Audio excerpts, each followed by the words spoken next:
All I know is that first, you've got to get mad. You've got to say, I'm a human being. God damn it. My life has value. So, I want you to get up now. I want all of you to get up out of your chairs. I want you to get up right now and go to the window, open it, and stick your head out and yell, I'm as mad as hell, and I'm not going to take this anymore. Hi guys, Gillian Leivers here, just checking in with you. You all know me, the man fighting the grave miscarriage of justice. Don't flinch.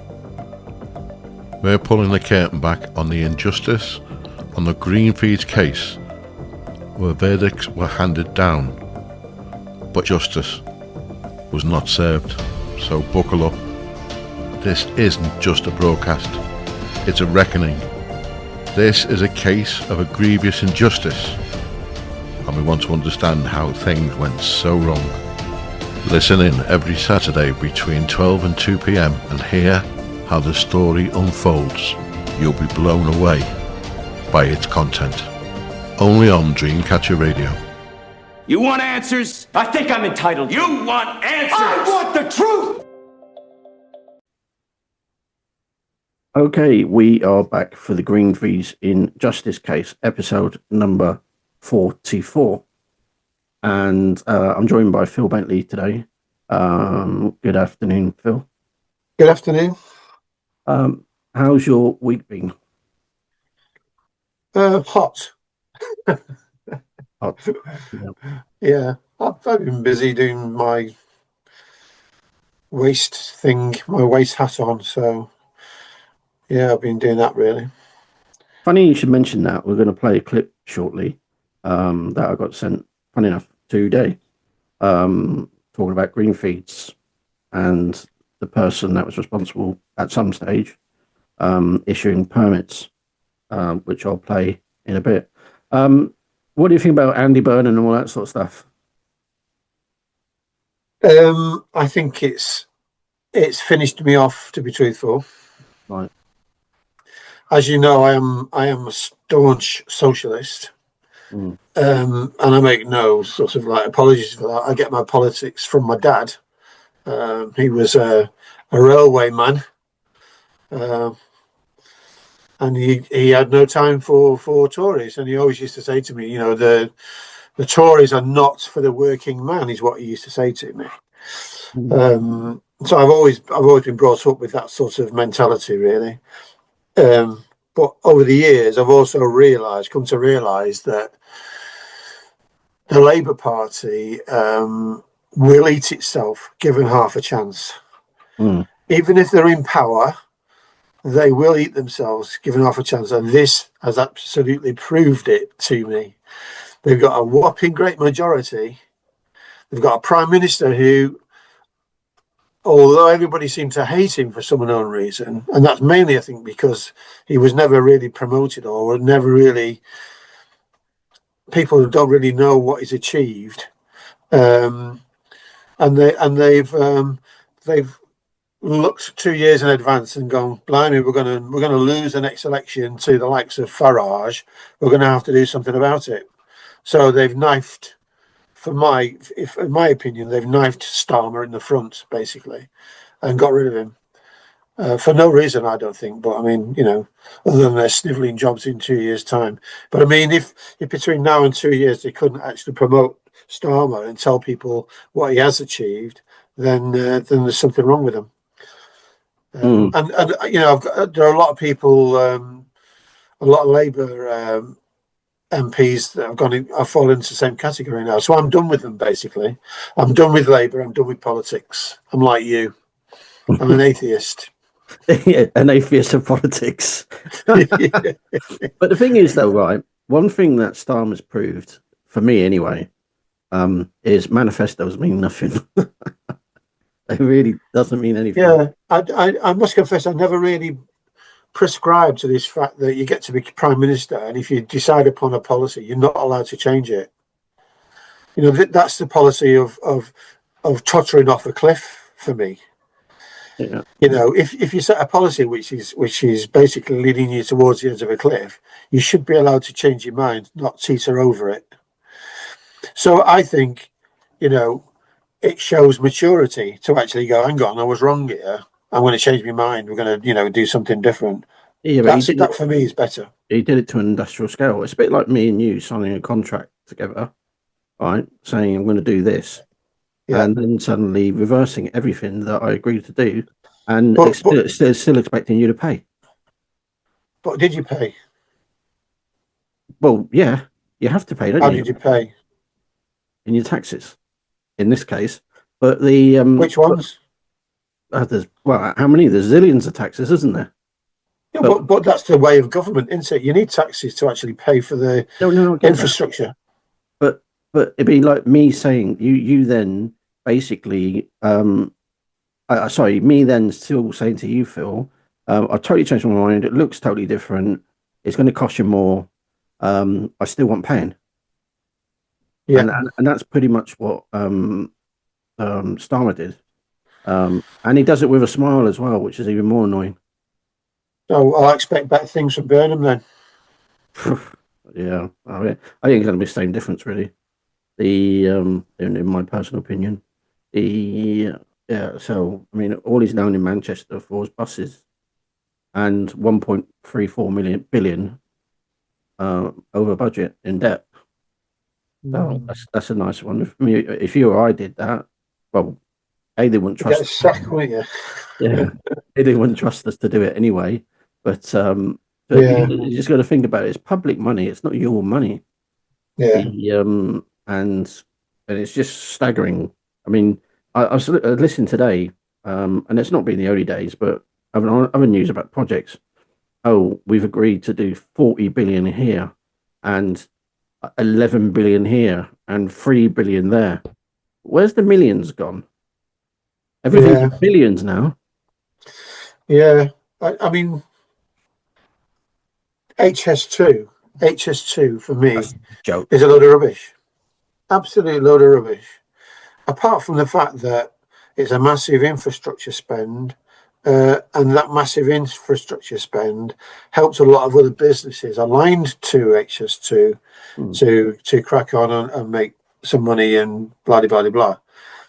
But call it by its name. Don't try and convince people it's going to be some super duper, fast way to get to London. Bollocks! It's not. It's going to save about 15 minutes. It's going to take a lot of traffic off the main public routes. It's going to take the goods off that public route and stick it on the secondary route. So that'll make it better. But don't try and sell it to us as some super duper thing. It's not. Now, if you're going to build a bullet train that travelled at 300-400 miles an hour, fair enough. Did you see that one into China? 380 miles an hour or something.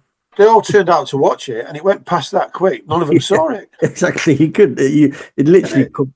It's like milliseconds. Their heads nearly came off, didn't they? But apparently, you don't feel it inside that you're going that fast. No.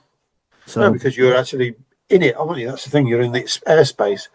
But I remember going to. I think I said this before. I went to a seminar years ago in Durham, and the guy said, "HS2. That's not modern.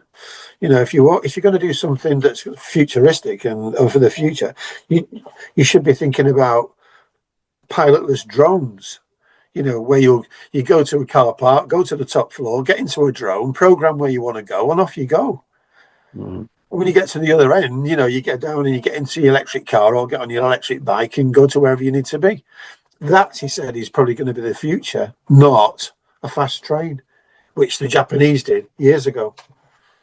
Yeah, and they did two. You can't argue with that, can you? Really, 2 or 3 story trains over there as well, isn't it? But do you know one thing that does, I think, a project that's quite successful was Eurostar. That went over budget. Everybody was complaining about it, but nowhere near to the scale of HS2. But Eurostar works really well. Tunnel, yeah. The tunnel. The tunnel. Yeah. I've never been on it though. I have.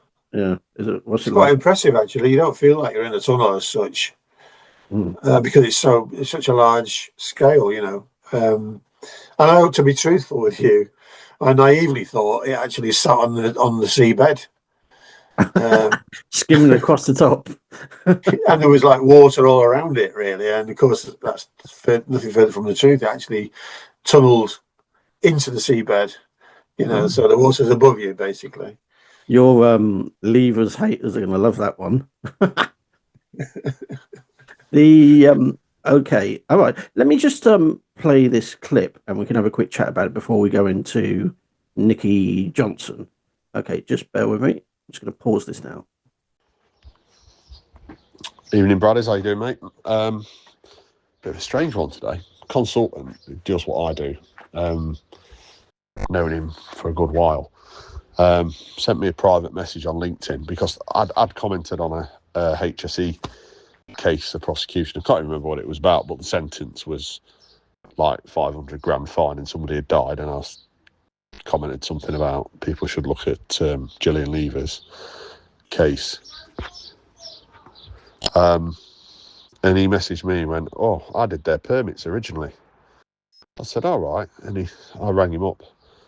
And he said the police asked him to be an expert witness to pretty much say that the site was poorly run and not environmentally sound. But he just politely turned them down. He said he never heard anything else from them. And we had a natter for about half an hour about it. I mean, he's like everybody else. It shouldn't be Gillian. Gillian shouldn't have got that sentence. But I said, "Did you ever see Gillian on site?" He says, "Well, yeah." He says it used to be Ian originally, but Ian got busier and busier at going out. So if there was an important meeting, Gillian would go to it. But he says there was obviously lots of other people there.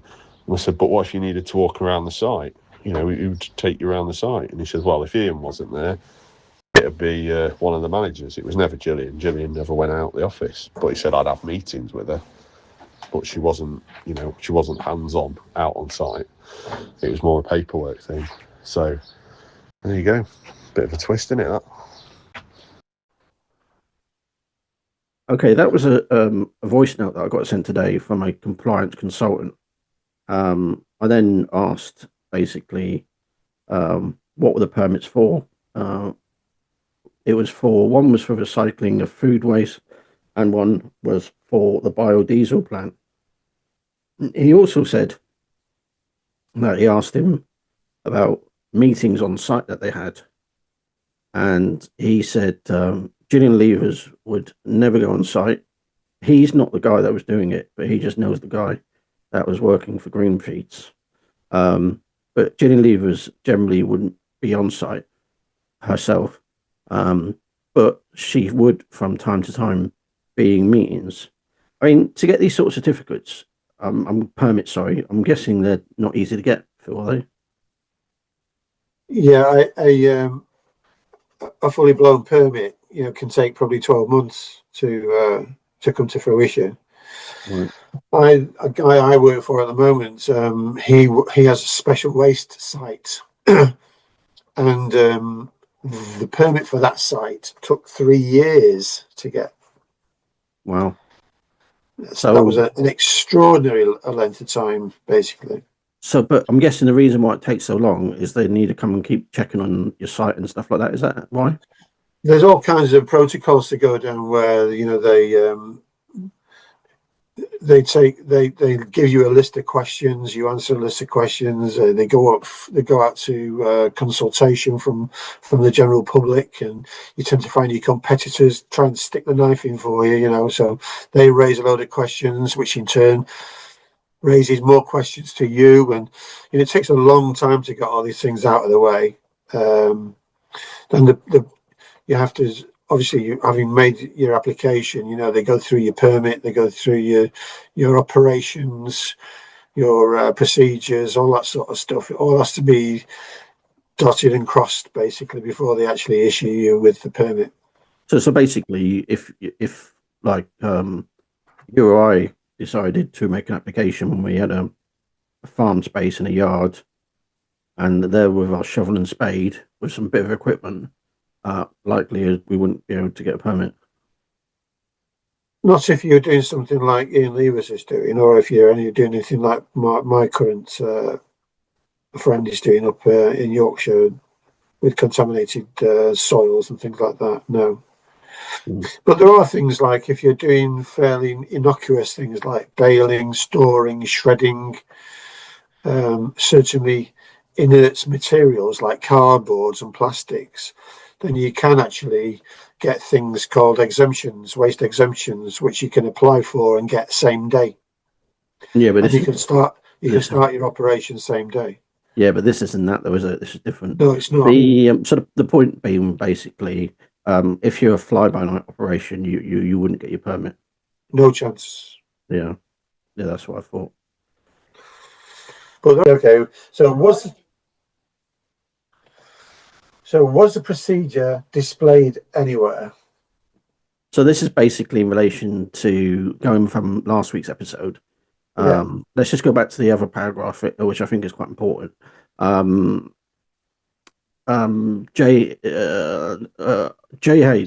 So I'm asking you if you've produced or written any procedures whilst working in the office. I only wrote one for new coke crushing plant. Did this because brother just made up to yard manager and he wanted to try and do things properly. He wanted something he could refer back to and anyone else could refer to. I made the note, what button to press, oh yeah, and things like that. So was the written procedure displayed anywhere? Yes, it was on the wall in the building the coke plant was in. Right. It says here, note from GL. I don't know what that's about. Yeah, that's all it says. Anyway, occupation at Greenfeeds. PMAS coordinator. 2014, 15 and 16. Keeping lists of tankers going out up to date, list of tests done on feed, what has gone into each blend, driver's logs, they would come in and tally them up, just making sure everything the standard wanted was shown. Okay, there you go, see? Huh. That's a significant role, really. And, you know, again, if a scant regard for health and safety and business operation. I mean, companies that I know, well, I've dealt with over the years, which really don't give a toss, really, don't have people doing these sort of jobs. To the Well, extent, they need somebody of modicum of intelligence, I would think, to do a job like that. yeah. And I think this girl was intelligent, by the way. So I think we've said that last time. Mm. I do worry for reading that. I do worry for Richard Draycott, because poor old Richard didn't even know how to work the weighbridge, did he? Mm. Oh no, he didn't. But there was a comment passed to me recently saying the weighbridge was a new thing on the site. It wasn't there for very long. A FEMAS coordinator, or also known as quality regulatory coordinator, ensures the business strictly adheres to the Feed Materials Insurance Scheme, which is FEMAS. This involves managing HACCP, hazard analysis, and critical control point compliance, overseeing product traceability, maintaining strict documentation, and supporting both internal and external audits to protect the agricultural supplies chain. Yeah, that's what basically the role is. I just read it, just for the sake of it. Yeah. Okay. So you would have to be moderately intelligent to do all that, I would think. You'd have to be, because it's a daily task, isn't it? Absolutely. Because they're busy creating more work for you each day. You need to stay on top of it. Yeah, exactly that. Mm. So okay.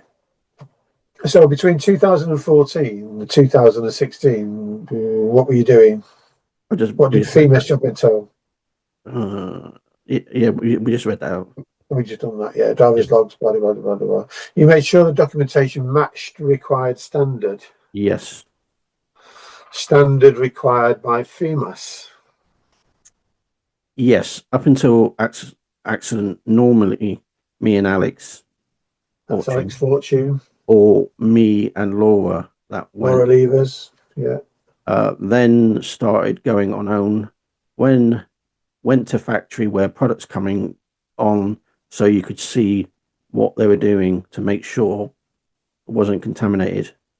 Make sure skips collected when they wanted it, collecting, and the product was good enough for to use. I mean, it's quite a busy job, this, isn't it? Yeah. So presumably she was going and sticking her head in the skips and going, yeah, okay, that's good to send. Yeah, we'll take that. Yeah. Or you got to take that gas bottle out of there and that, old bicycle frame and, things like that, I would think. Seagull. Yeah, that dead seagull. Yeah.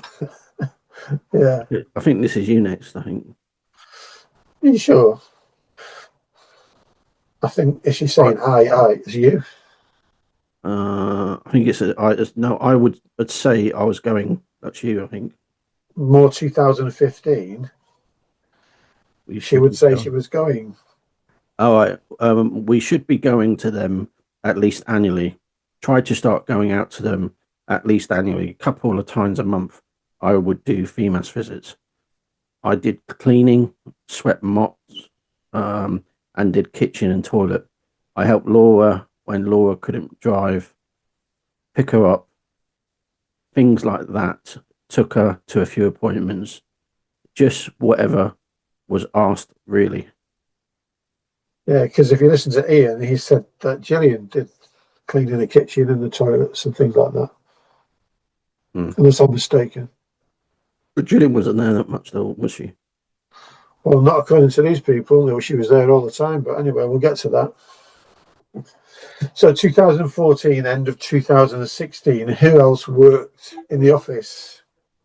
Lance Leivers, Stuart Brown, Alex Fortune, Laura Leivers. Then towards the end, I think Rosita Welch. That's Jake's missus, I think. Oh, is it? Oh, yeah, isn't his surname's Welch, isn't it? Yeah. Yeah. Did you mention Gillian Leivers? Well, she says yes, but she doesn't in this bit. No, she didn't. So he did it for her. Yeah. That's kind of him, wasn't it? The common theme. How often was Lance Leivers in the office? Towards the end, not a lot, because he was working on the pump they got at East Stoke or something, like a project manager in that. Stuart Brown, transport manager then. Who was the transport manager before Stuart Brown?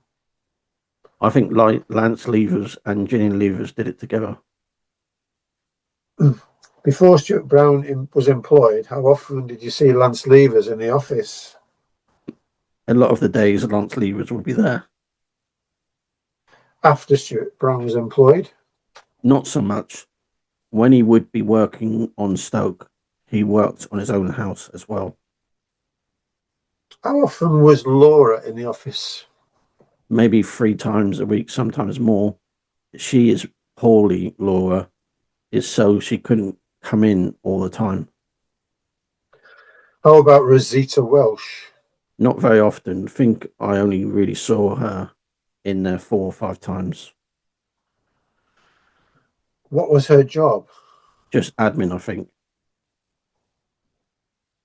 Just like us. Just like us.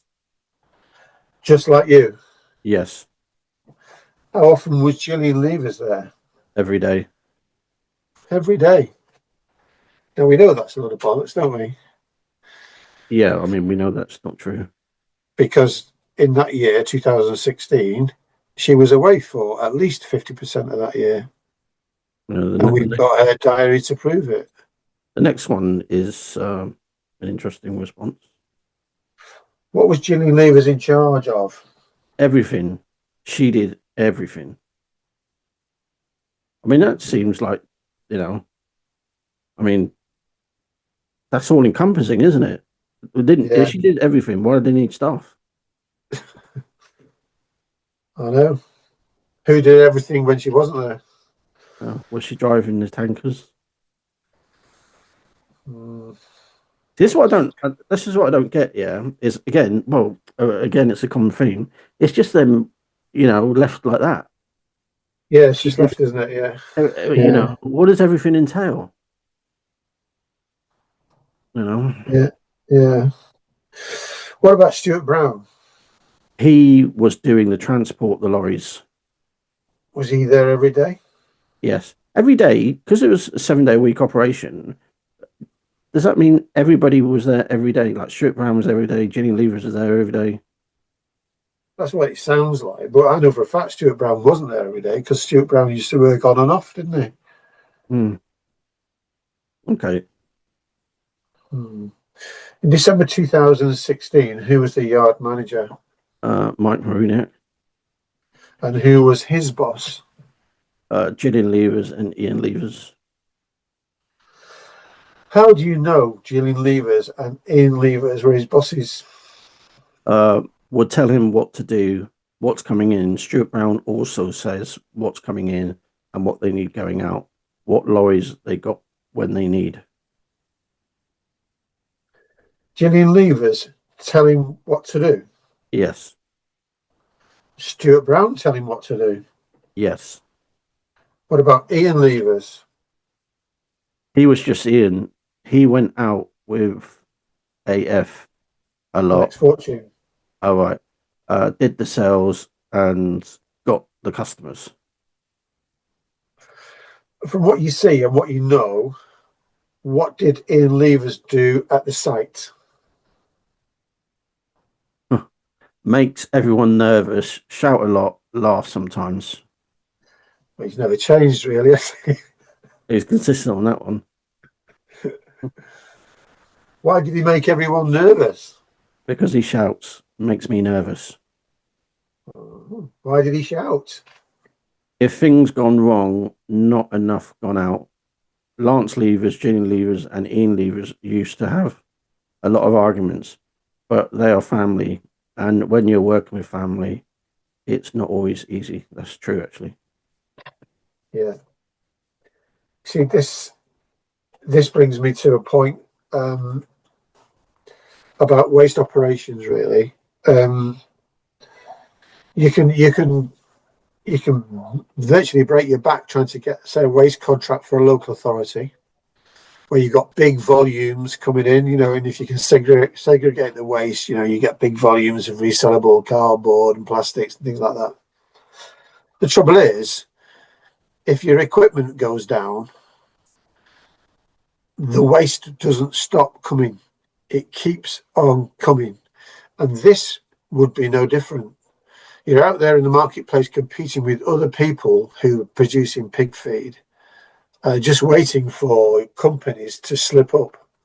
So if they, like they say here, they don't get enough stock out, if they don't get enough pig feed out, it is still coming in. Yeah, in all fairness, it is a small site. It's not a large site. Correct. Which has its complications in itself. I think that's probably why he kept a couple of trailers spare, really, so he could actually take pressure out of the system. Mm. But yes, it's a moot point. That, I mean, it would still be coming. If it wasn't still coming, you'd probably lose that contract to one of the others. Yeah, because as Ian said before, if he doesn't pick up, it prevents their operation from continuing. Yeah, exactly that. Yeah. So it's a massive conveyor belt. Yeah. So it's virtually like a just-in-time sort of company, really. You've got to be able to accept the material. You've got to be able to deliver the material. So you've got to have markets for it. That's why he had farmers, and he also had anaerobic digestion plants, because it was good for anaerobic digestion as well as feeding pigs. And it was good to have more than just one outlet for it. That's good business. That's good business. Yeah, yes. Actually, it's a good point, actually, Phil, in that, right? Because you've got two major issues there. You've got servicing the client and also making sure you can serve the suppliers. Yeah. To make sure they can get their stuff out the door. Absolutely that. Because what you don't want is a knockback effect. Where, if like you've got a pie manufacturing company, if they've got no skips available and they're producing waste, what do they do with it? If it stops their operation, you're into big compensation. I know for a fact. It's the same with automotive. If you're supplying the automotive industry, you have to make sure that you deliver that material bang on time. When they ask for it, it arrives at the gate. Because if you don't, if they run out of material, if their line stops, you're into big bucks. Big bucks. Yeah. And a lot of the shipping places and that sort of stuff, there's the same sort of system, isn't it?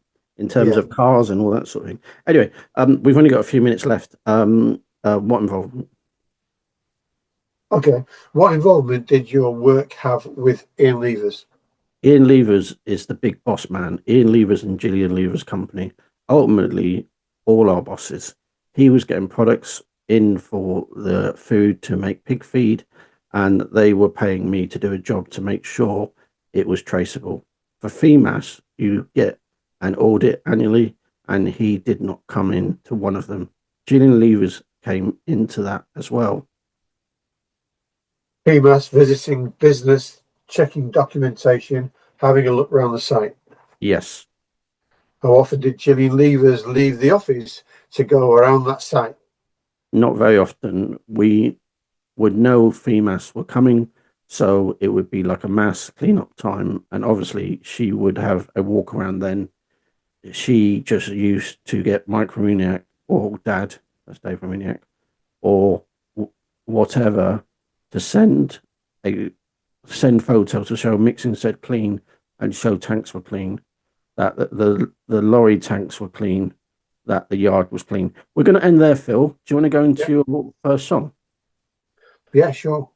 It's a song called, which you know, it's called Rise Slow. Okay, you're going to play that now. All right. Rise slow.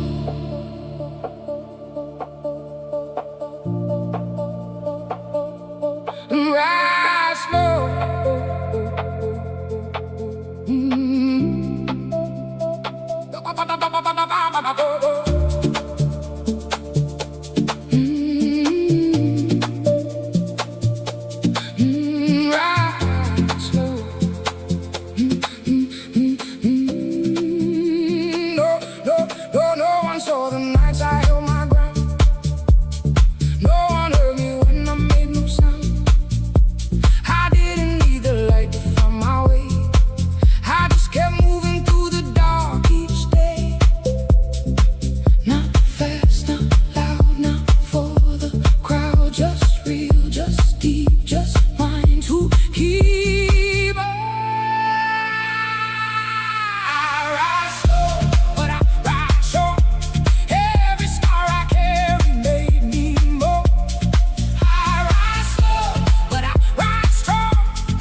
Dreamcatcher Radio is about capturing and creating dreams through music, chat, and debate. Empowering expression, enriching society. A go-to place for unsigned musical talent. A radio station which listens to its audience. Free speech, vibrant, engaging. Stream worldwide 24/7. Events, competitions, promotions. Always keen to have a listening ear. Contact us. hello@dreamcatcherradio.com. Dreamcatcher Radio.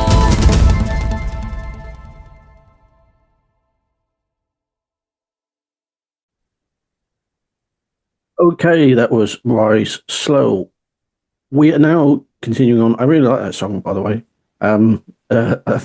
Phil mentioned beforehand, I know the song. It's because I sent him a clip from this German woman, and it's really quite a funny music clip that she does. So it's quite a big platform, and she did an extract from that, dancing to it, and she does funny facial expressions and that sort of stuff. She's actually quite young, but she plays the part of an older woman, in it, which makes it even more funnier. Anyway, so Nikki Johnson, this is you first. Photos. So, photos of lorry tanks, photos of outside of lorries, or outside and inside. I think sometimes the inside, but I can't remember. Outside is what FEMAS saw. They would climb up and look in skips, but to my knowledge, never looked in the tank.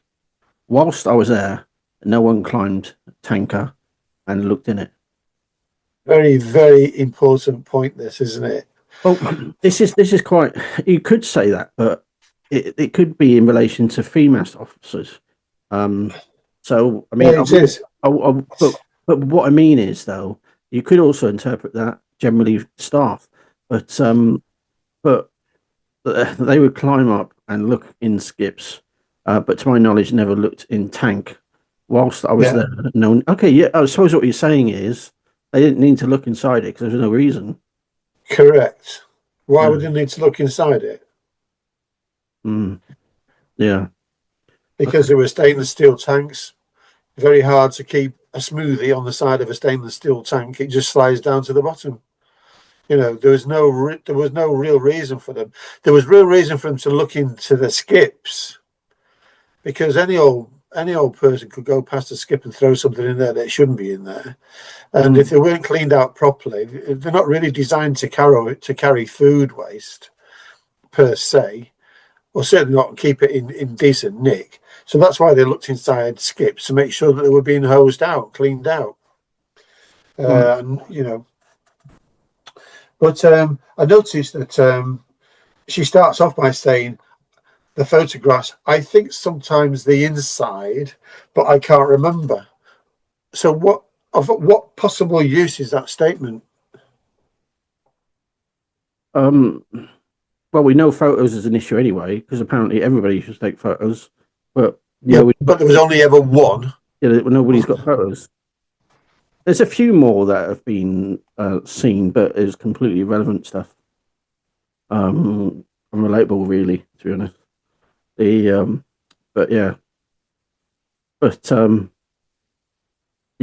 suppose it's interesting the fact that she can't remember if they actually. Well, it could be that she can't remember if they took photos. I don't know. Well, I think basically she threw that in there because she realised what the narrative was. Basically, she's having to put that in there to keep the narrative on the fact that, you know, people were going in tankers, but she can't quite remember, you know. But she thinks photos of lorry tanks, photos of outside of lorry tanks, or outside and inside. I think sometimes the inside, but I can't remember. Okay, fine. Let's move on. Yeah, it doesn't really mean anything, does it? Yeah. Why say it? Anyway, how often did Gillian Leivers go around the site, to your knowledge? He used to go out the back, diesel plant, go that way round to Tim, the welder's shed, he would go out and see him. Didn't really go down the road. I thought that said Bill Gates then. It said Big Gates. Big Gates at the front never opened. He went back way, just muddy and wet. Yeah, from what I was saying before, it's like must have been like the summer during the winter. Yeah. So from your time starting in the office, the end of 2013 to the end of 2016, was there a health and safety officer at Greenfeeds? Not that I know of, no. As far as you were concerned, who was in charge of health and safety?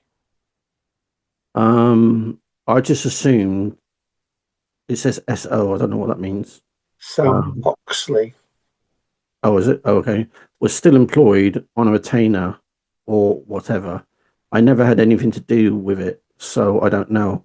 Only time I found out was trying to get some forklift training, and we rang them, and she wouldn't really speak to us because the bill hadn't been paid. So that's how I knew she wasn't the health and safety advisor anymore. Yeah, no, according to Ian, that's a load of rubbish. Oxley claimed that they weren't paying her invoices, so that's why she jacked being in charge of health and safety. Because Sam Oxley, it was her own company, Allied Plant, and Allied Plant were the third party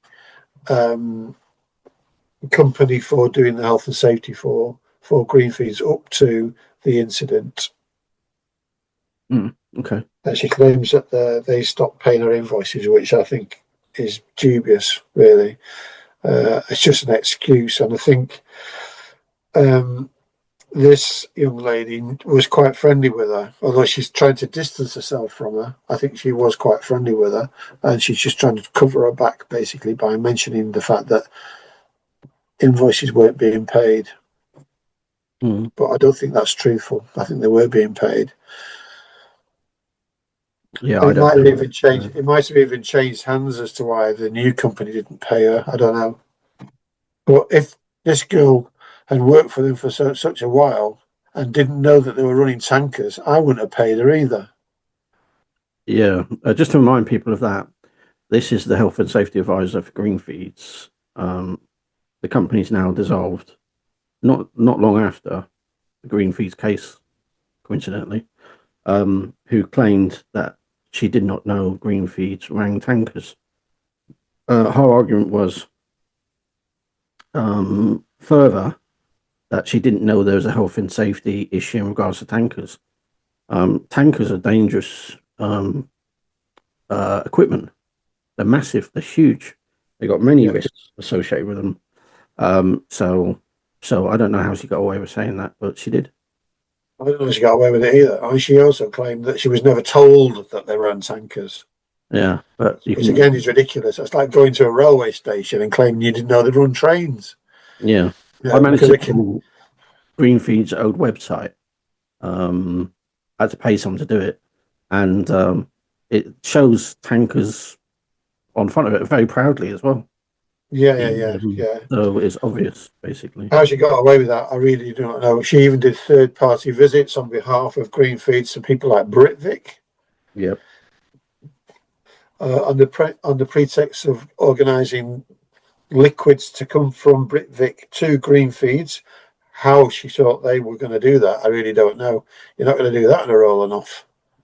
Well, we actually discussed it, that Greenfeeds certainly weren't doing it in a wheelbarrow, were they? No, definitely not. But I also do think that that these two had a relationship. They were close, basically, because there is an email from Sam Oxley to this young lady saying, how are you getting on with health and safety? I remember seeing that email, yeah. Yeah, I've seen that email as well. So to deny it all, it's just crazy, really. It's just crazy. She, she knew Sam Oxley, and she knew what Sam Oxley was about. And to say that she had nothing to do with health and safety whatsoever, again, is a lie, because she actually wrote the method statement, risk assessment for the can crushing plant. Well, yeah, Because she's obviously referenced that here, but yeah, there's a further question in relation to that coming up right next. all right, cool, okay, okay.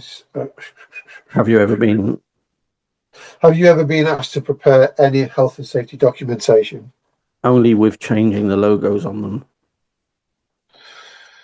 Okay, so it's changed to Greenfeeds now from the previous company. So that's what she's saying she's doing, is sitting at home with a laptop, changing the logos on all the method statements and risk assessments.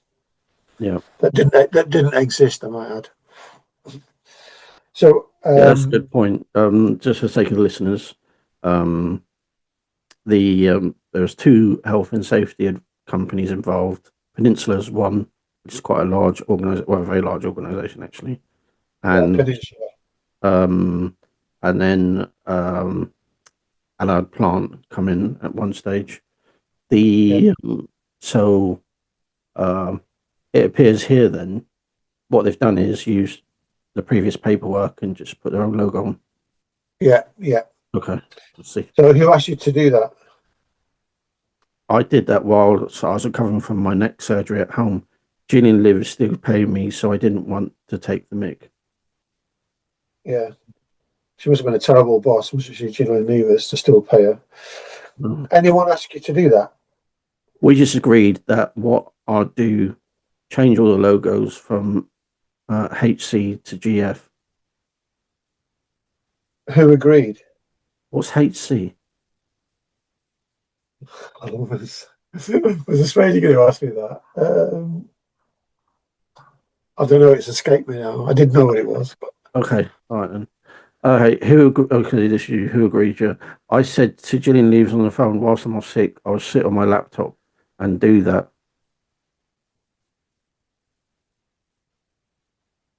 Who agreed?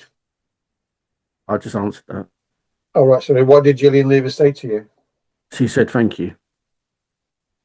In relation to FEMAS work, any training for that?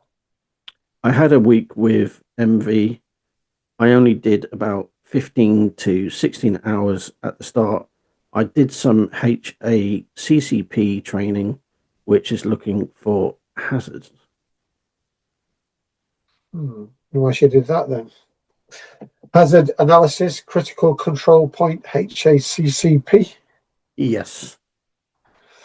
Who did you have that training with? Me and Lance Leivers did that. I think her name was Victoria. Outside company would come in and did that.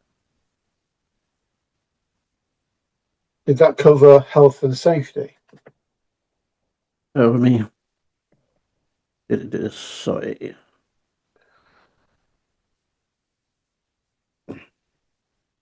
No. Were you ever offered any health and safety training? First aid course. In relation to cleaning outside tankers, most of what you know is what you've been told by Dad. Yes. Don't need to go into that then. Documents in jury bundle divider 5, documents that come from company office given to the police. Yeah, just bear with me a sec, because the reason why my short delay was, I was just looking up HACCP. So for the sake of listeners, HACCP stands for Hazard Analysis and Critical Control Points. So there are hazards there.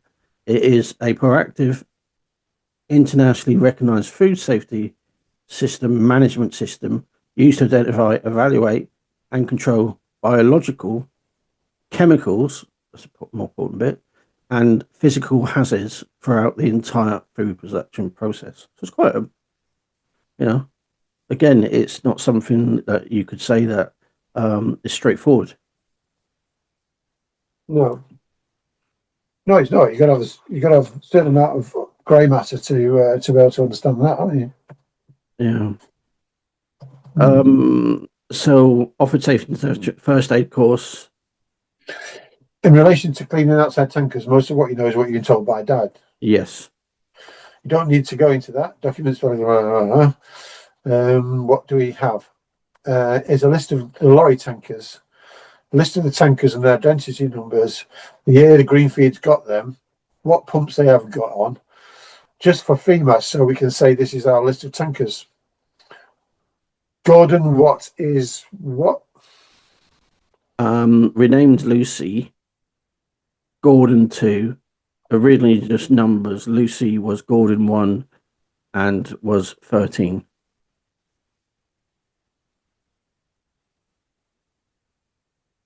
Yeah, it is was, whatever that means.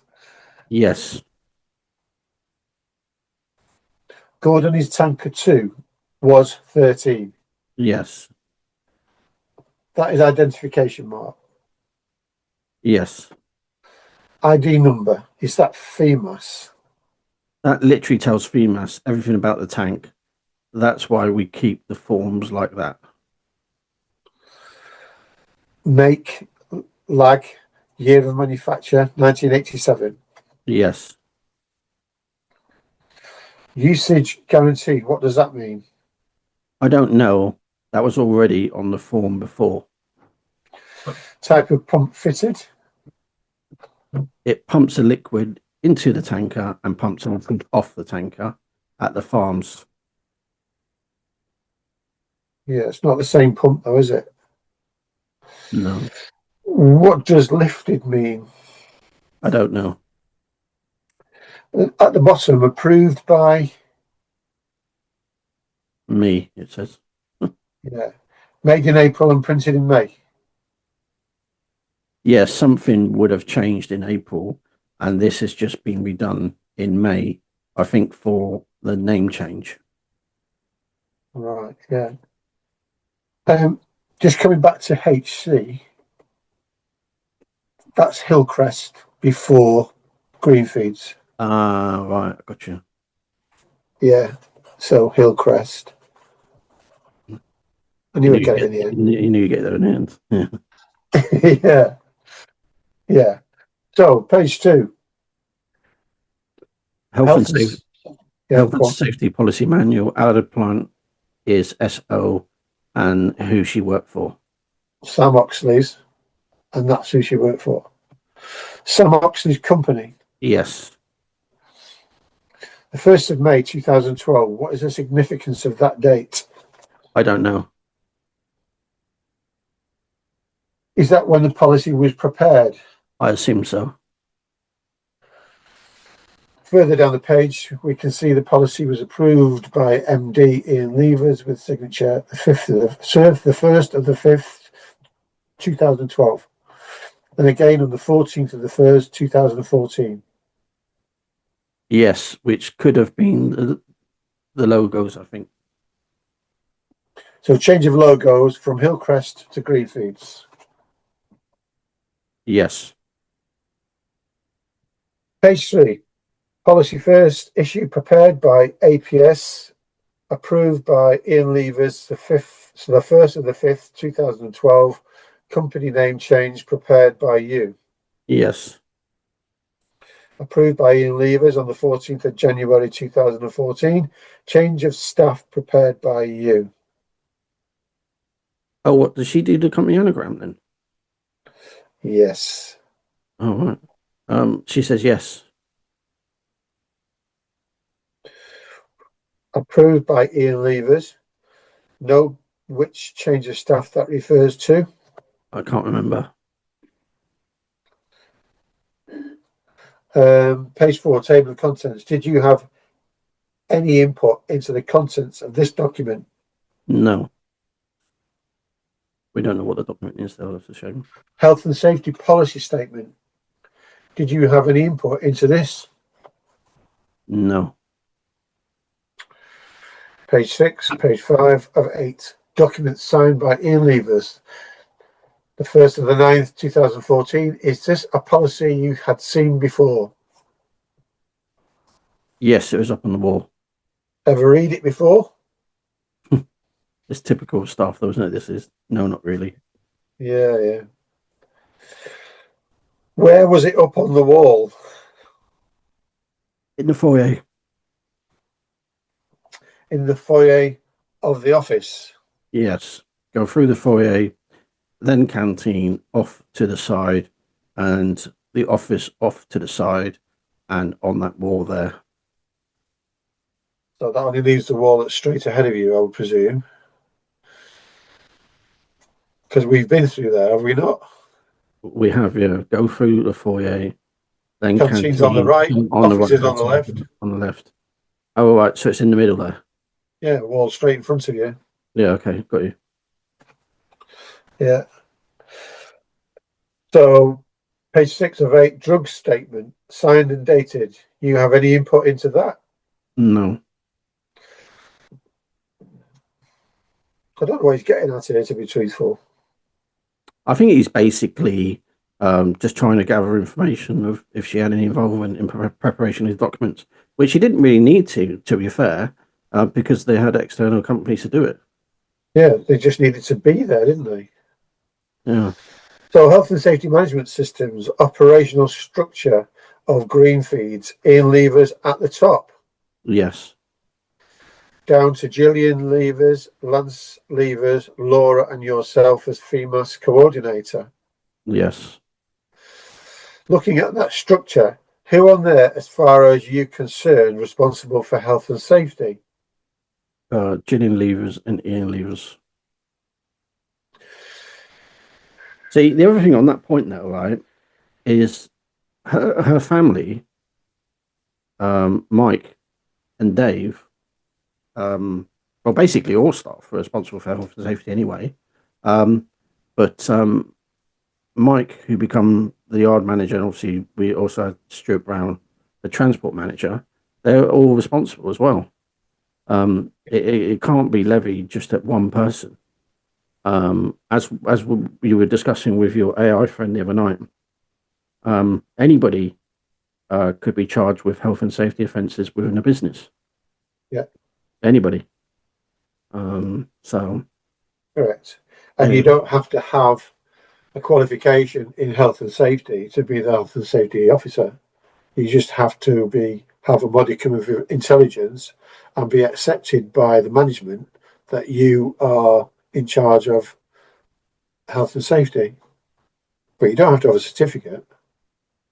You just have to have intelligence and knowledge. Oh, she's clearly not stupid. Yeah, clearly not. Yeah, so. Yeah. But I would also say at this juncture, there were 2 organograms knocking about at this time. Mm. One organogram was existing within the business, and she probably had an input into that. And there was also a second organogram that was done by the police. Right. Oh yeah, I saw that. Yeah, which was they were much very, more they detailed. were very similar though. Well, I would say the one done by the police was a bit more complicated. It was a bit more circular. Certainly, they included all the drivers, all the yard staff, which the first one didn't. Mm-hmm. And it was a bit more pointed towards Gillian Leivers than the first one. But one thing, though, right, even about that anyway, is that basically when you look at all the documents we've gone through today, effectively, not one member of staff knew anything about health and safety. Not even like legacy employees, that knew about health and safety. Nobody. No. It's as if it was a new word in the dictionary. Yeah. Having said that, he had by this stage employed 2 third-party companies, Peninsula being one of them, and Allied Plant being the other. Yeah. Actually, do you know what? That's a really good point. I'm just going to pause there a sec. 1 second. Okay, I was just trying to find a video that someone sent me about Peninsula Insurance, a promotional video they did about all the things and all the site visits they do for their clients and inspections and that. It's a very good video. And I'm sure Greenfeeds insurance wasn't cheap. Health and safety coverage wasn't cheap. They had a top package from Peninsula. It's a very top package. Yeah. It's a shame. And they're not just about health and safety, they do HR as well. They're a huge company. Yeah. Okay, so where are we at, Phil? Sorry. So looking at that structure, who on there, as far as you're concerned, were responsible for health and safety? Gillian Leivers and Ian Leivers. So FEMAS coordinator was your job. Yes. Accurate description of what your job entailed. And he reads out the job description. Definitely for FEMAS, yes. HACCP, I did. FEMAS, I did. Annual reviews, I probably printed off and redated them. I can't review something I don't know how it works. I think that was probably you actually, but it says JH on here. So printing off and redating annual review. Yes. As far as you're aware, health and safety policy manual ever changed? Can't remember. Obviously changed the logo. We know revision in 2014. After 2014, this manual ever changed? I don't know. I honestly don't know. Can you remember if anything changed? I can't remember. Page 13, cleaning records page. Who compiled that document? So this is 2 documents now that she's compiled now. Me. What does it show? Shows a date a tank washed internally and externally and by whom.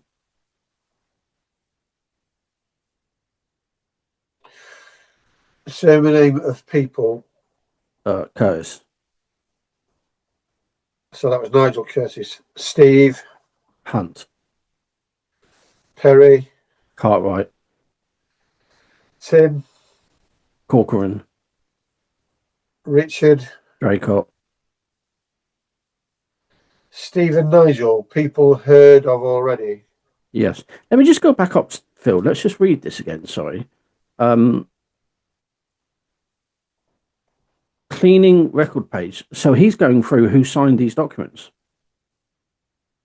He's going through each member of staff about the cleaning record. Yeah. Shows a date. Yeah. Shows the date a tank washed internally and externally and by whom. Yeah. But it wasn't internally because none of those drivers would have gone in it. But he says that internally. But you could have stood at the hatch with the lance and cleaned it internally without getting in it. Well, that's pretty much accepted, isn't it? Yeah. All right. Stephen, Nigel, people. So just for period January 16. Yes. Is this document accurate? No, she says no. Interesting. It runs in the family, this, doesn't it? Mm. I can't guarantee I'm telling the truth. So why is it not accurate? This is interesting, actually. So again, she has knowledge. They weren't washed out enough. They weren't cleaned enough for FEMAS standards. Why have you completed an inaccurate document? To get through FEMAS. Was this something you were told to do or not? Everything I did, I shown Gillian Leivers. Who told you to compile an inaccurate schedule? I can't say I was told to do it. It was just what we need to do. And this is what we were going to do. So let's do it. So she did it on her feet. I mean, that goes akin to Dave and Mike Mariniak. I think it's Dave, he said. He set up his own policies, didn't he? Yeah, Dave did, yeah, without the management's knowledge. Yeah. So, again, this is a similar theme. Mike can't tell the truth, or he can't admit to telling the truth at all. Well, he said he can't guarantee he's telling the truth. Correct. Yeah. And this one's falsifying documents. Yeah. And it wouldn't be a common question for someone to ask. I mean, you wouldn't even really second guess it. Is Gillian, I can imagine, and I'm not running to her defense, but if you got given a document and no one else come and said to you it's falsified, you would assume it's accurate. Yeah. Okay. Yeah. I think what she's indicating here was that she was falsifying the documentation so that they would maintain their FEMAS accreditation. No, She's doing that. I kind of get that, but her family members were responsible for that yard as well. Yeah, they were, yeah. So, is she covering for them or the business? Well, she was always covering for Mike, wasn't she? Mhm. You can tell that from her text messages. Although, was she the one with those viral messages? Yeah. Oh, right. Yeah. Yeah. What a horrible person. All right, carry on.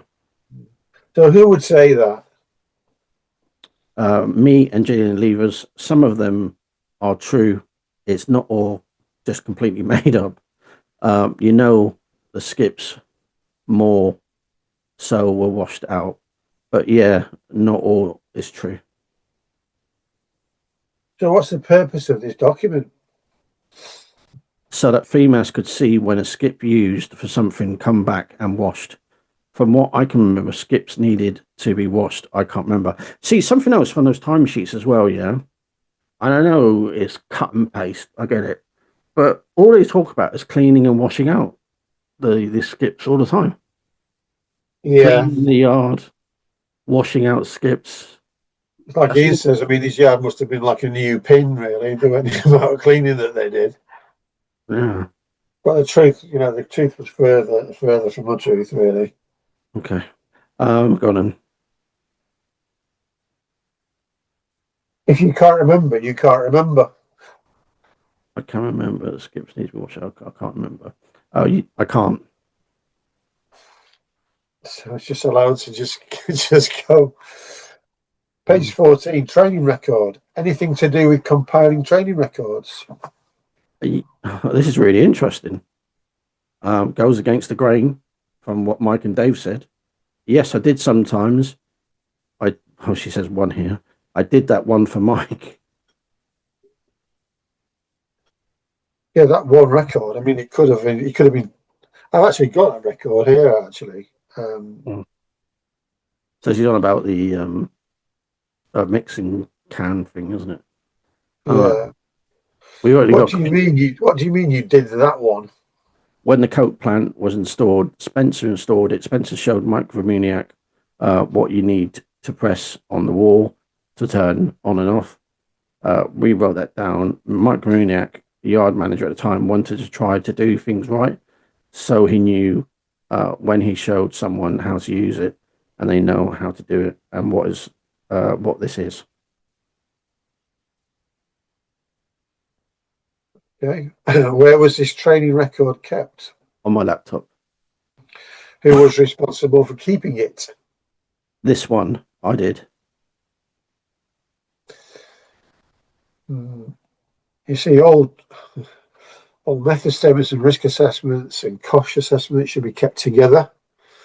And training records should be kept together with the training matrix. The staff's training was the responsibility of the yard manager. There's a protocol really to be followed. They weren't following it, I don't think. In my experience, the health and safety companies, I think things may have changed now to digital, but they used to turn up with folders of documents, and basically you slowly implemented them to your site, your business, or whatever, via things like toolbox talks and like. I'm not too sure what the word is nowadays. I'm talking about construction related stuff. But that's what used to happen. And things can be done by PDAs and all sorts of stuff nowadays, isn't it? Watching videos, yeah, and the like. Okay, we've only got 1.5 minutes left. Oh, so what about training records more generally? Who was responsible for looking after training records? I know Laura did a graph, typed something, lorry drivers had to have CPC or something. This type of form, FEMAS slideshows. Oh, that's just what I was talking about. Just basically, so there was a record of when someone has had it. On page 16, personnel details. Who was responsible for compiling this document? There was already a document, but we just made it nicer and put a logo on it. There was already a document, but I did this one. Did you receive the details from NW? Nathan Walker, is it? Okay. I think they just went in the folder. Not sure if Gillian Leivers had them first, but they went into their folders. Everyone had 2 folders. Oh, right. That's interesting. Personnel and timesheet folder. For Micromaniac, we made sure everyone had got everything at the time so that they got the right information. So it was all shared around the business then, basically. Yeah. What about data protection? No, I'm on about, because this is encompassing health and safety, Phil. All right, yeah. Yeah. Okay, we're finished with this final question. Paper or electronic folders? Okay, we might as well just go to the next one. So you're saying paper. I'm going, where kept? In the filing cabinet. On that point, oh, right. Let's go to the next song. Okay, it's Our Lips Are Sealed. What is it? Go-Go's. Go-Go's. Okay, we're gonna play that now.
Finally, we have the report on grooming gangs.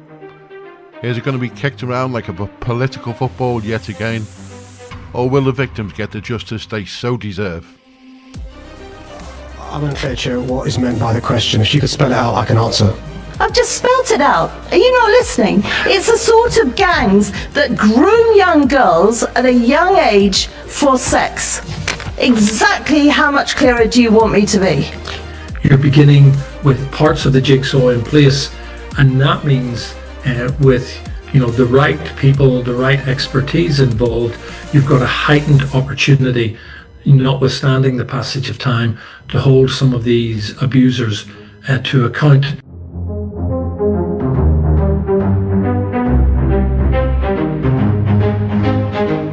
If you are one of the predators who's watching this news program, the thing you can count on is the police are coming for you. So I don't think you'll be sleeping well tonight, tomorrow night, or for the foreseeable future.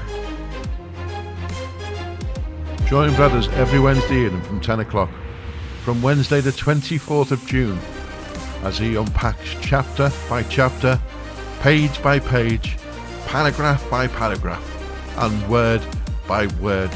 But be warned, this is not for the faint-hearted. The report pulls no punches. Come and join Brothers on Open Window, 10 p.m, every Wednesday evening from the 24th of June, as we unpack this dreadful report together. From the age of children being raped and abused, and sometimes by multiple men, and in some cases were even convicted themselves, which and cannot get rid of the stain of that conviction. That gets in the way of justice, and I think the decision at the time was taken, instead of going for a review now, let us get the police to go back and reinvestigate, because there's lots of police forces who just didn't do it well enough. I always felt the victims, they wanted justice more than they wanted another round of learning lessons. Yes.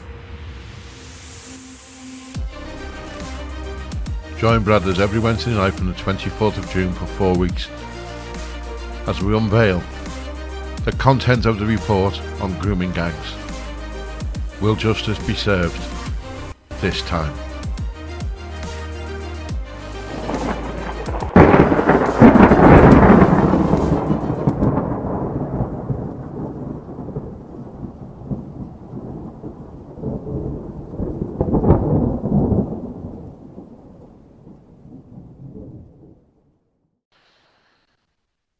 So we are continuing on. I've never heard that song before, Go Go.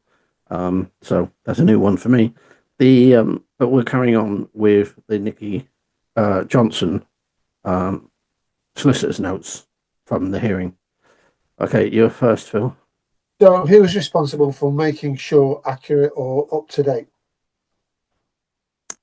I didn't really have anything to do with those folders. Mine are just timesheet folders. I knew they had them in and just used them. They had things like that and bank details in. Who used to provide you with the timesheets? We just photocopied them as the lads needed them. If I weren't there, AF, Fortune, would do it. Gillian Leivers would do it. Anyone would photocopy timesheets and things like that for them. Empty timesheets handed out to workers? Yeah. Who got them? Everyone? Sometimes got themselves. Sometimes Dad and Mike take a wad down to them in their canteen thing. Sometimes they would just take a little power down. And how would timesheets come back to you? They would. They would just bring them back up and they would go on Gillian Leivers' desk. What did you do with timesheets? Just stick them in a folder once Gillian Leivers worked out wages. I did take some information off them, worked out what they had done that day. If there was any cleaning re-FEMAS, I would take the info off and collate it all together on sheets we devised when FEMAS came out. Are you saying the timesheets were altered? Really? She said yes. Who altered the timesheets? Huh. Me. Alex Fortune, Laura, Gillian Leivers. It was more so lorry drivers sheets, so we would take out things that weren't meant to be there. Altered to comply with FEMAS. Yes. Page 17, medical declaration. So he's not actually asked. I wonder though, right? What things could you possibly put on the timesheets that would affect FEMAS? We're chucking in seagulls. I really do not know. Because why would you need old timesheets?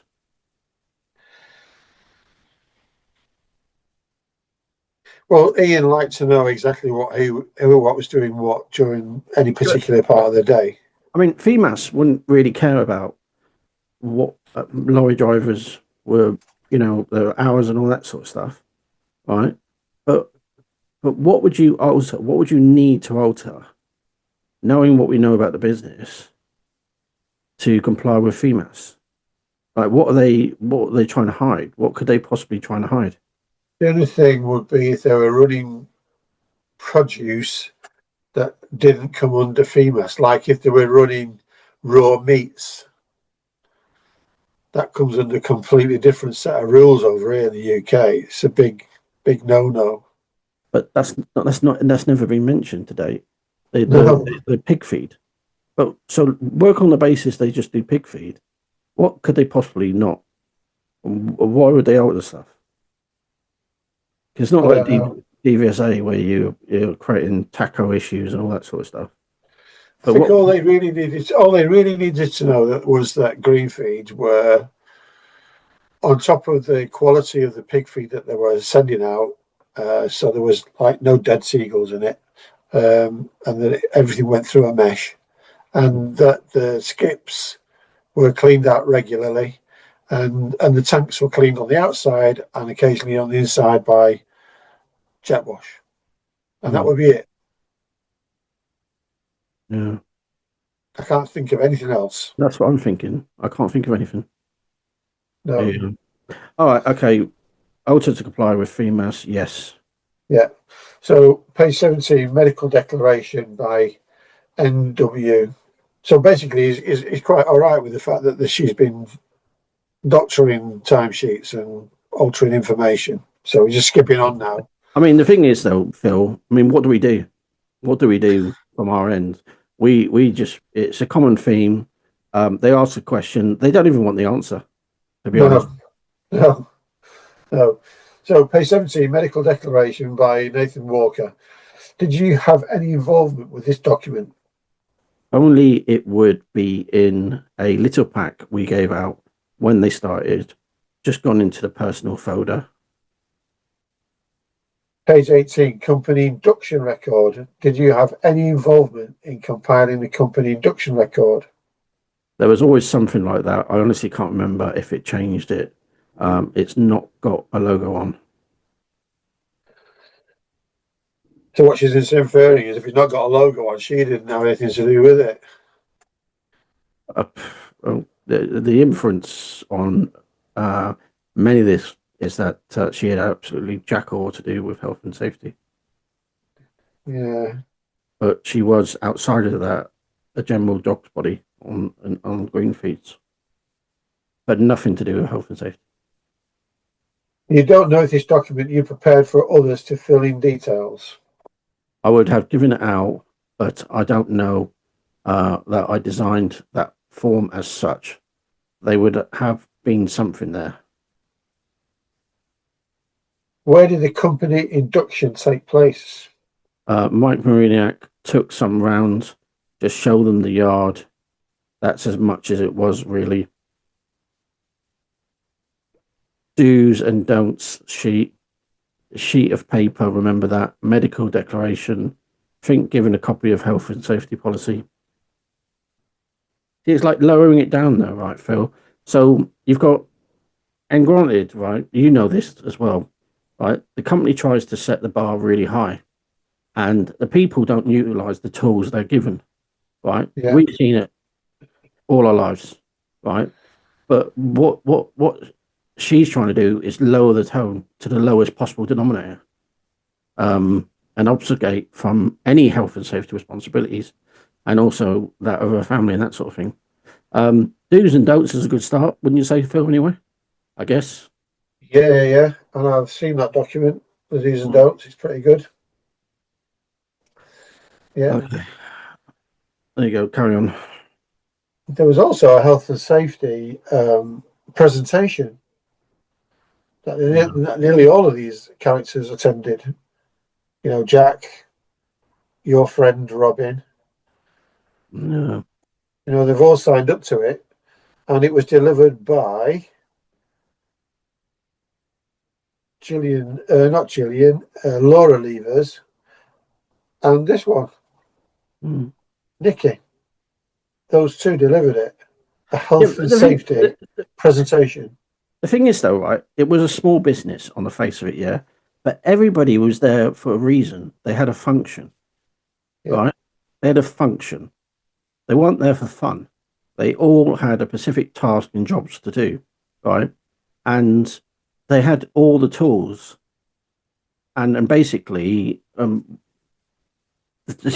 impression is that they would pick and choose what they like and don't like, even though they provided all the tools, the infrastructure to make sure the business was operational. Like I say, provided the end-to-end service just in time, which is a good word. That's something that I used to hear about quite a lot, which is a very difficult way to run it, because builders, like in my former industry, builders merchants were very notorious for not turning up on time. Sure, and that provided massive amount of problems.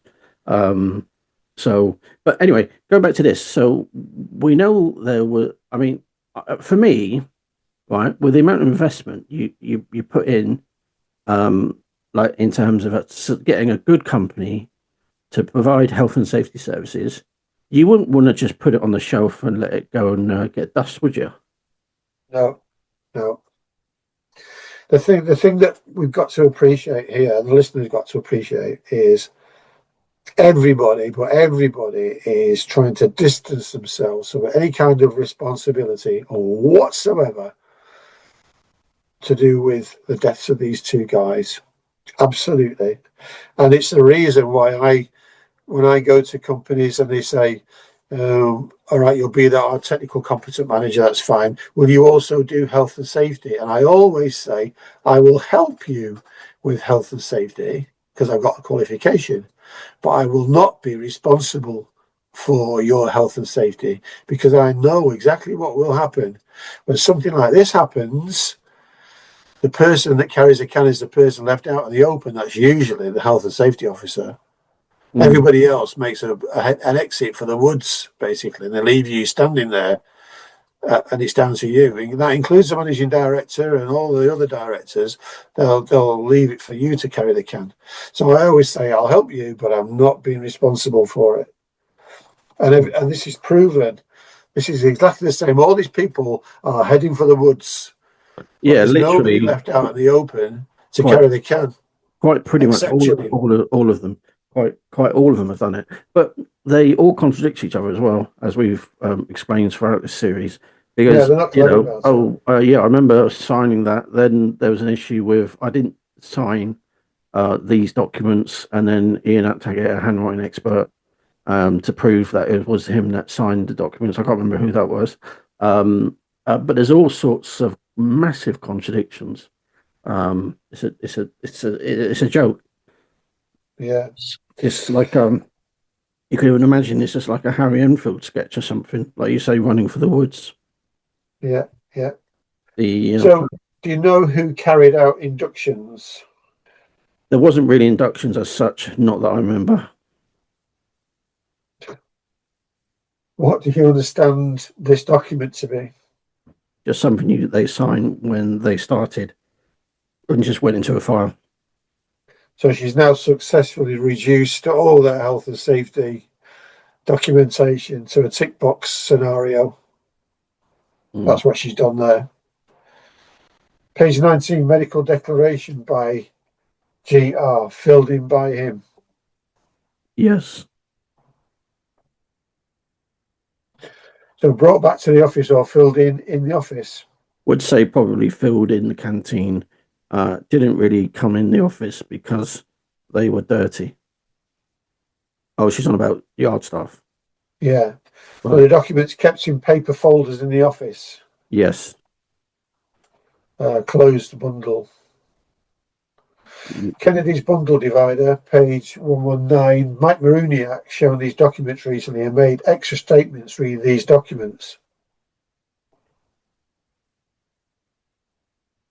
It says yes, but I'm just thinking.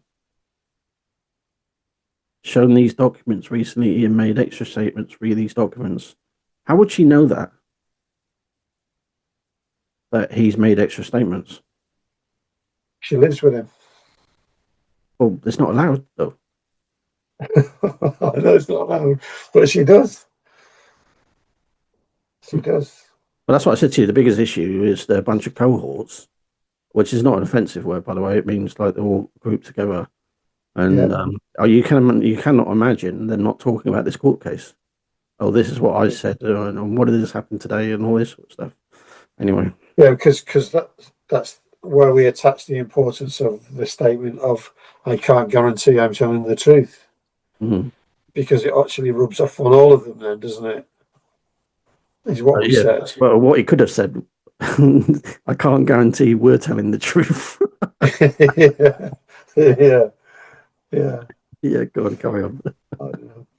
So page 191, Hillcrest job description. This is a document you recognise. No, I don't really recognise that's before my time. March 2008, before you started in the office. Yes, definitely. Page 192, FEMAS refresher. What can you tell us about that document? When they put a slideshow on TV for FEMAS, they put a pile of these on the table, and the lads would sign and saying that they had been there that day.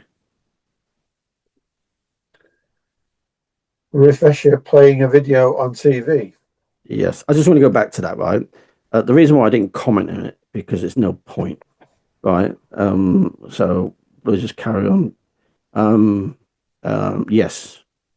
How long was the video lasting for? Oh, it's quite a long video, actually.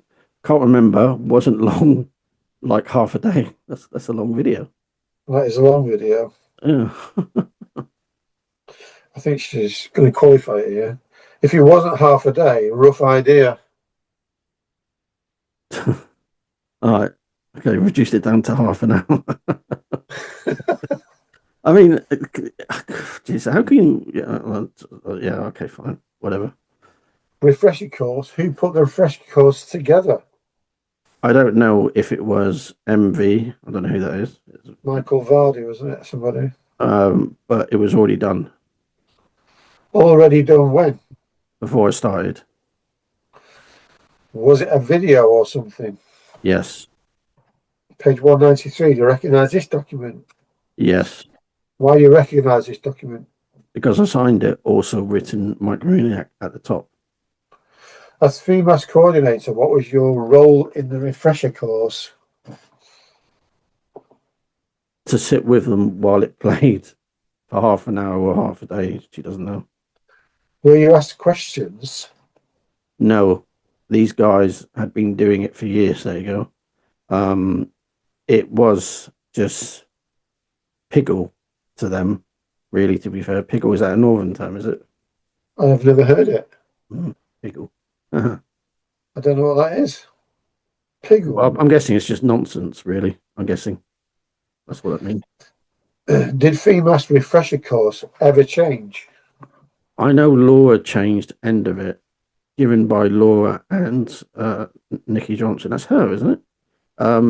Don't think anyone else was added. Remember when that change took place? It must have been in time for this one. I can't say hand on my heart that's when it was, but assuming it must have been for us to do this one in April 2013. Page 194, certificate for FEMAS refresher and health and safety course. Yeah. Recognise that document. Health and safety course. Yes. Your signature. Yes, it all is. It's all you. You've written Mike Maruniak on top and put a date on. Yes. Why have you done that? Mike Munat was there. He did have the video, but he didn't sign anything, so I signed it to say he had been there. So she's done lots of dodgy little tricks here, isn't she? That's 3 times she's confessed to interference. Yeah, she's protecting him, you see, isn't she, all the time? Oh. Okay. You're next. Yeah, okay. So different health and safety course. Remember what was different? No, I can't. I know there was a manual handling, bend your knees. I can't remember any health and safety in there. I can't remember the video, to be honest. Oh, I don't understand that. Yeah. I don't understand that at all. I mean, it was a health and safety course. They're all the noses. It's full of health and safety.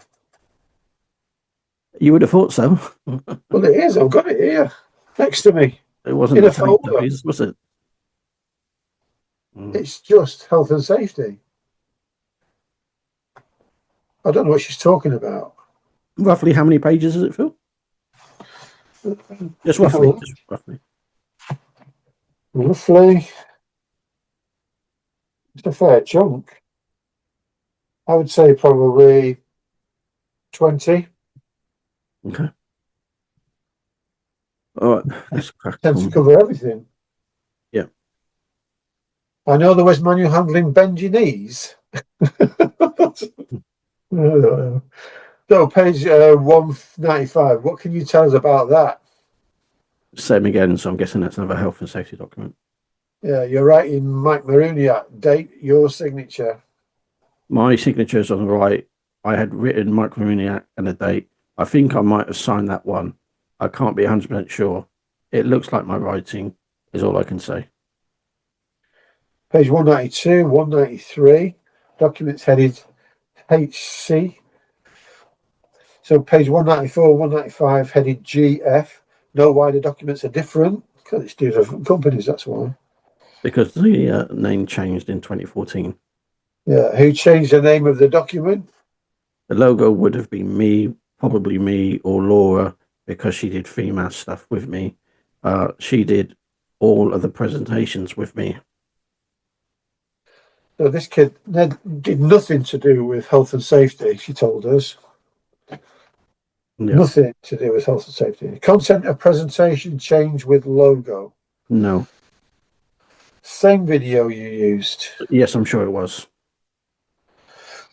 You remember if the presentation had anything referring to getting into tankers? I remember it said don't send. Really? Yeah, I remember it said don't send Lance Lever in tanker, but I don't know if a joke or was like jet wash Lance. What does that mean? Apparently what she's trying to make out was that there was a joke built into the presentation aimed at Lance Leivers to get them all laughing. Right. But she can't remember whether it said don't let Lance go into tankers or whether it said make sure you give Lance a good hosing down. Okay. Did anyone ever query that? No, they just laughed. I think it was a joke, but not 100% sure. That was in the presentation, was it? I can't imagine it was, but I'm guessing this was a round table joke. Page 196, Greenfeeds trading received record. Form you completed. Yes. Training done to help Mike Maruniak. Yes. Spencer Commons had fitted the new coke plant equipment. Yes, coke plant, can plant.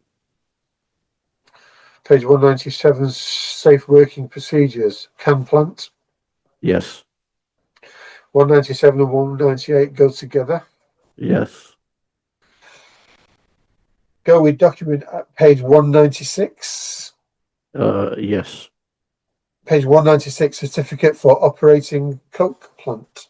Yes. So there must have been some training there then for them to be issued a certificate. 197 and 198, what we have here there. That's how Spencer and Mike said how the machine ran. That's how you do it.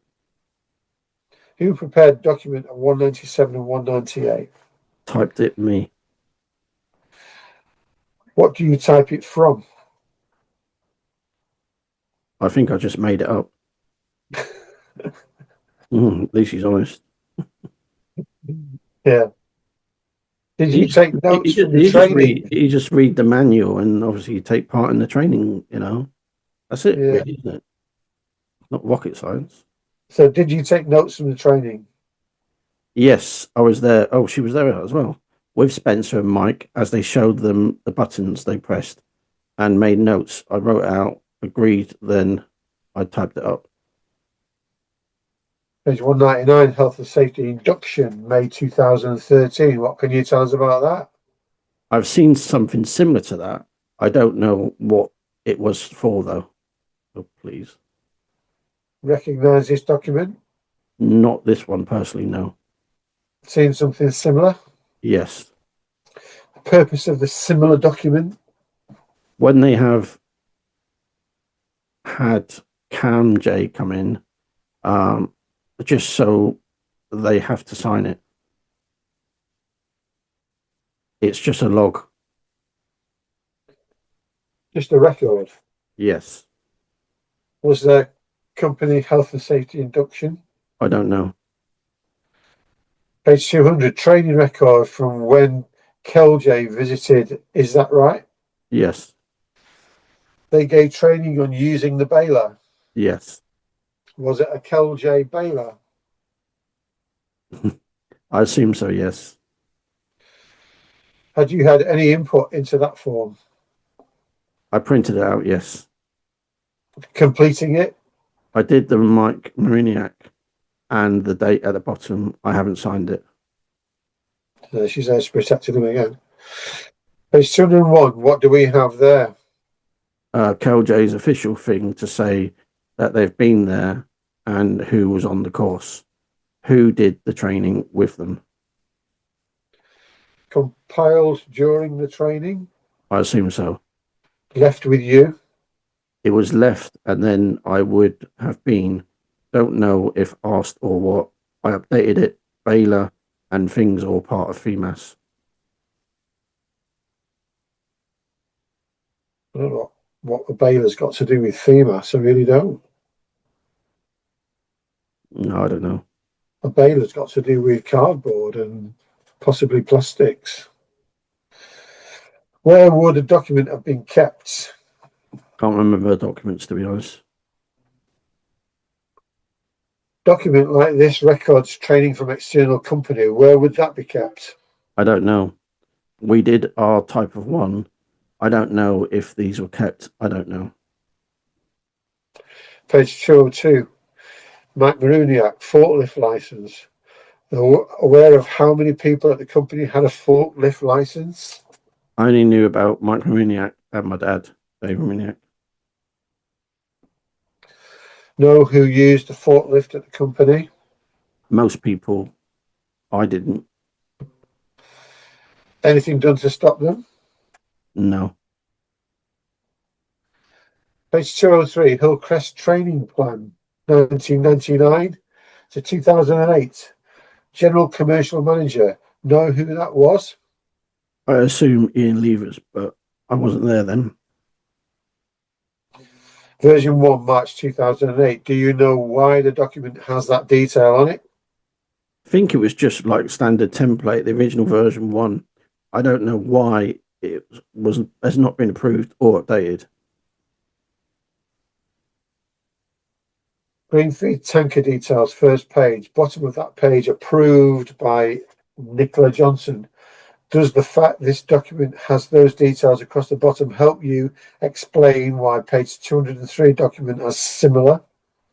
This was a template that was already there. I don't know who did them, whether Allied Plant or MV or Nick Bradshaw. This has got Nick on. I know he did quite a few bits. It needed to have that on for FEMAS, so they knew if we changed or anything like that. Document put on template for March 2008. Yes.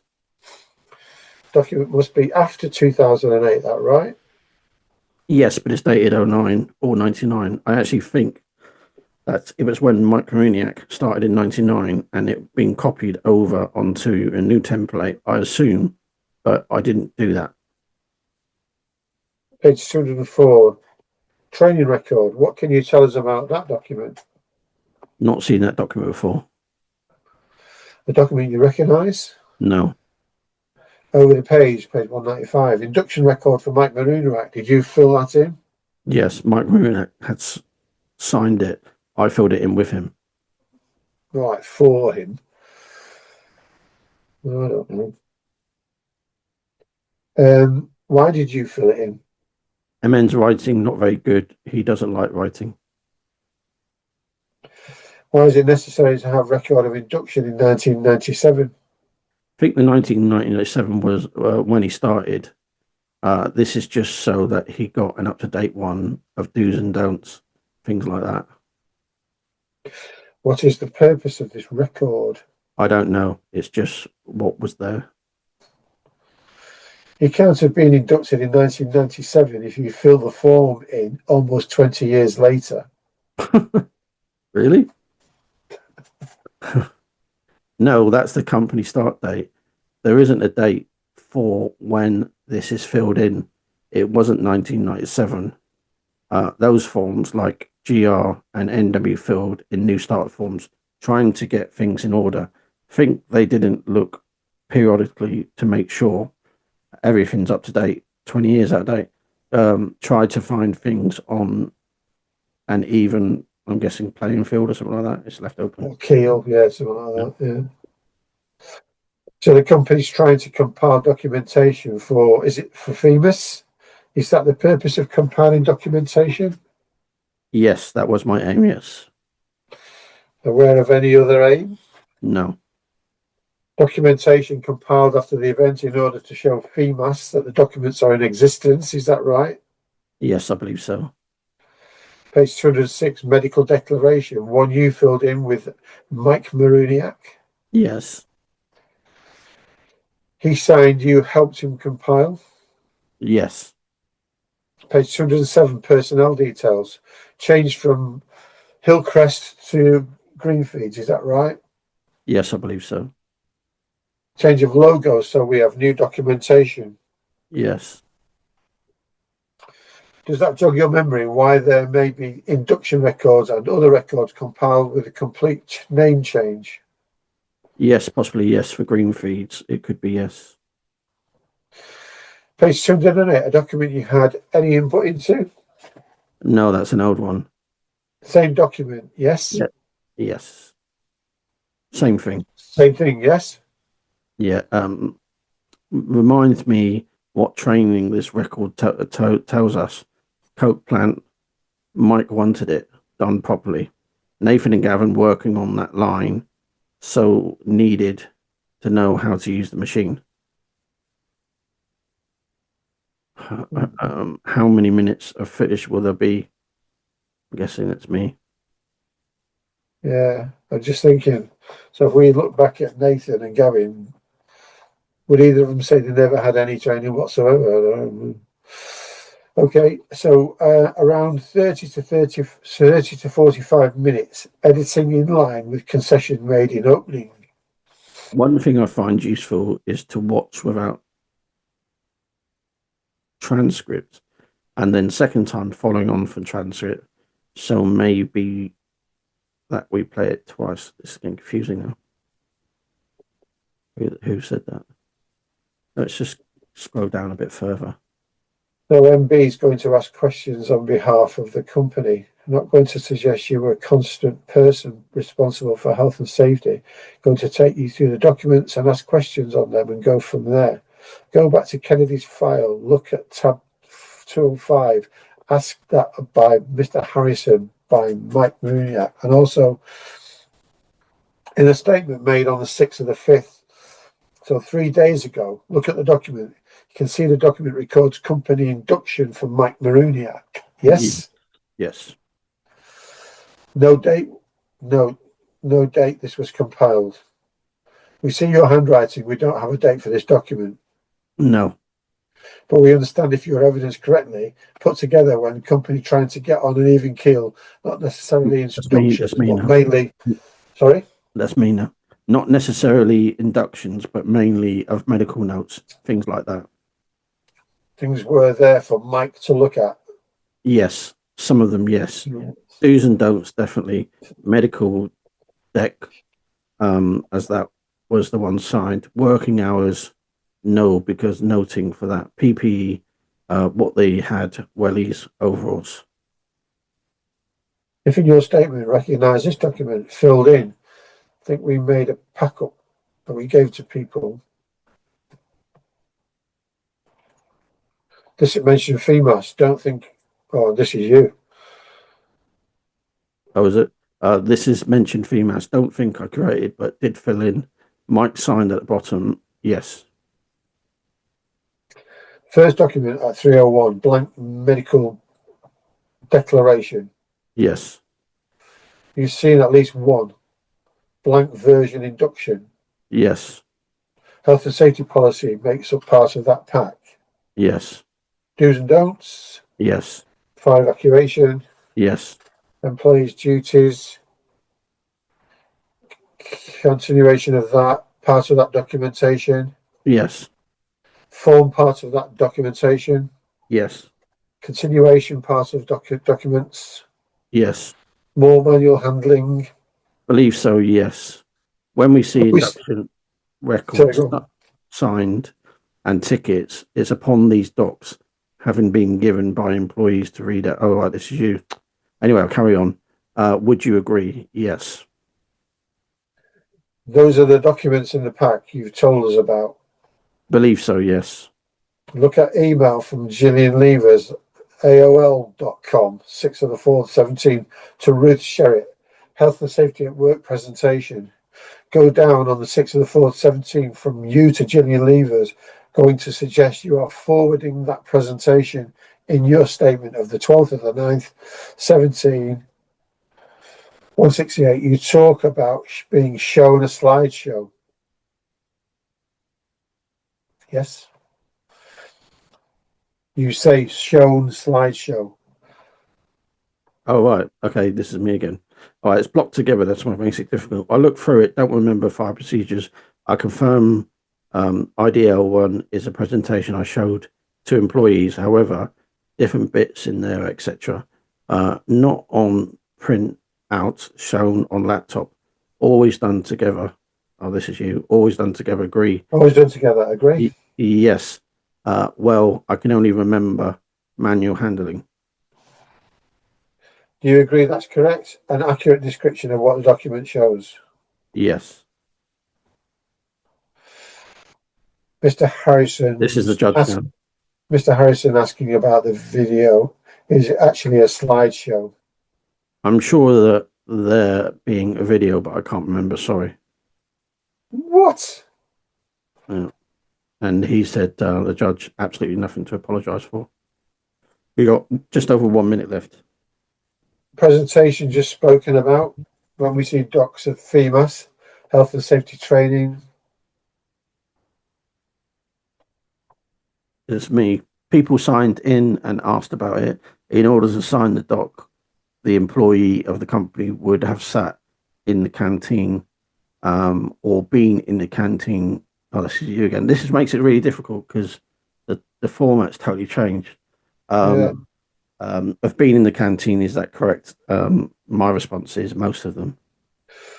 And watch this side slow on the large television, is that correct? Yes.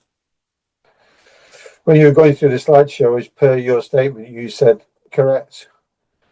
You would read it out a bit.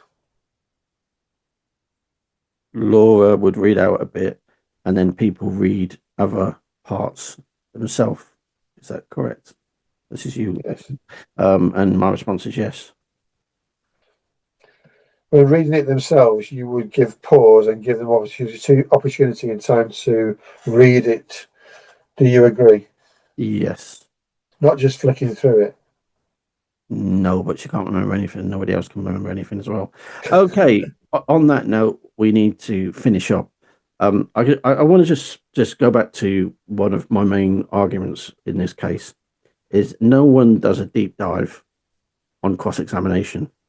I know you can't bully and intimidate witnesses and that sort of thing, but we're not even getting there.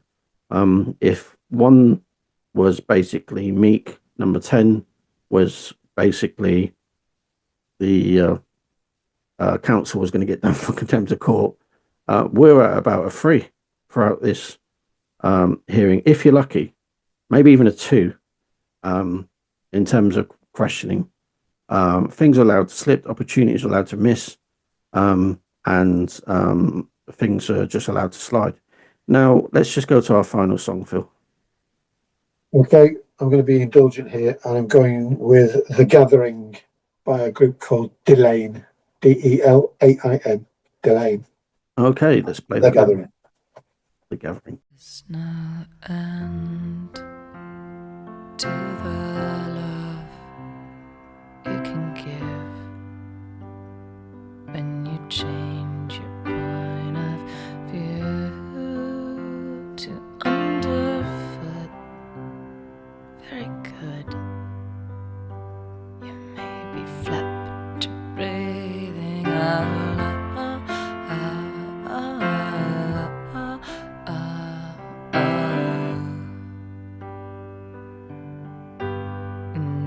There's no doubt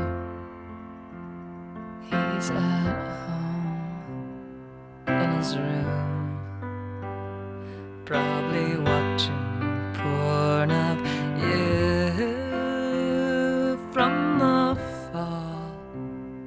It's last call, and you're the last one leaving.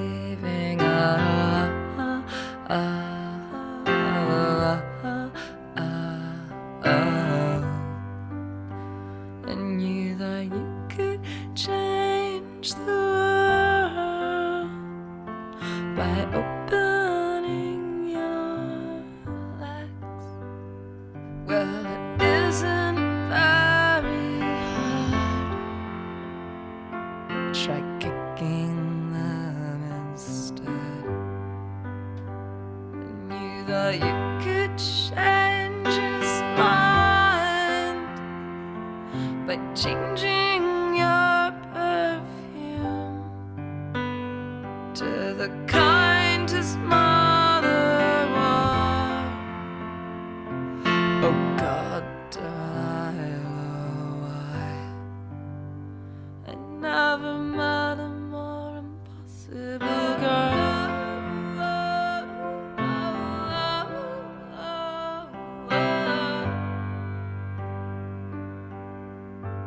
In this same bar where you slammed down your hand and said, Amanda, I'm in love. No, you're not. You're just a sucker for the ones who use you, and it doesn't matter what I say or do.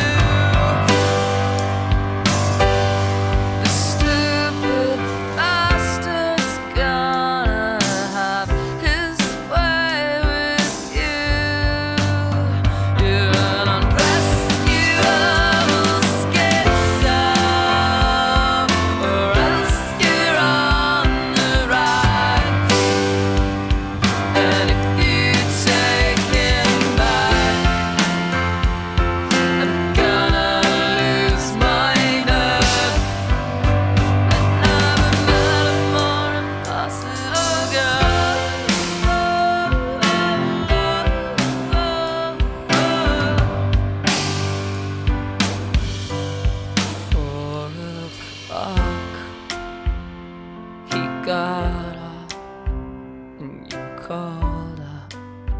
I'm down at Danny's on Route 1, and you won't guess what he's done. Is that a fact, Delilah? I reached up, let you in through the back, and use his calling card again for a quick hand of gin. You are impossible.